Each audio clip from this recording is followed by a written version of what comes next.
Hello అండి, ఈరోజు మన టాపిక్ వచ్చేసి వాలంటీర్ల జీతాలకు సంబంధించి సప్లిమెంటరీ బిల్లు ఎప్పటి నుండి ఎప్పటి వరకు పెట్టవచ్చు, సప్లిమెంటరీ బిల్లుకి సంబంధించి వాలంటీర్ల జీతం ఎప్పుడు పడుతుంది అనే దాని గురించి ఈరోజు మన టాపిక్ అండి.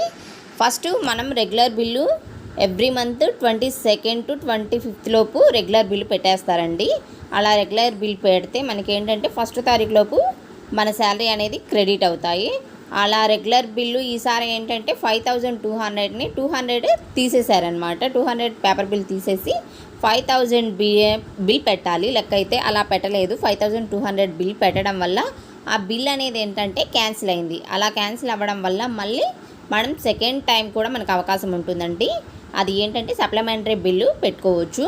అది ఎప్పటి నుండి ఎప్పటి వరకు పెట్టాలి అంటే ఎవ్రీ మంత్ సప్లిమెంటరీ బిల్ వచ్చేసి 6th నుంచి 10th లోపు ఎప్పుడైనా పెట్టుకోవచ్చు అనమాట. సప్లిమెంటరీ బిల్లు ఎవరికైనా జీతాలు పడని వారు ఉంటే వాళ్ళకి సప్లిమెంటరీ బిల్ కింద 6వ తారీఖు నుంచి 10వ తారీఖు లోపు సప్లిమెంటరీ బిల్ అనేది పెట్టవచ్చు అనమాట.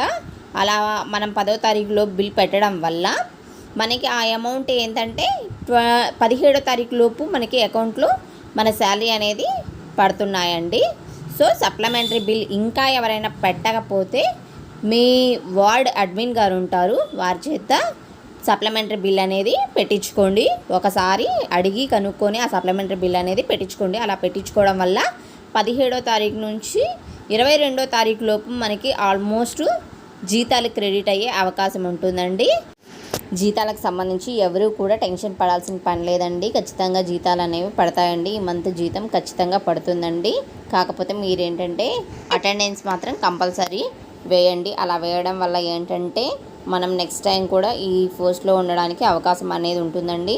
అటెండెన్స్ వేయకపోతే next month July month salary ఆపే అవకాశాలు ఉంటాయండి. సో ఎవ్రీవన్ అటెండెన్స్ వేయడానికి ట్రై చేయండి ఖచ్చితంగా. థ్యాంక్ యూ సో మచ్ అండి. ఇలాంటి మరెన్నో వీడియోల కోసం మన ఛానల్ని వెంటనే సబ్స్క్రైబ్ చేసి లైక్ చేయండి. Thank you.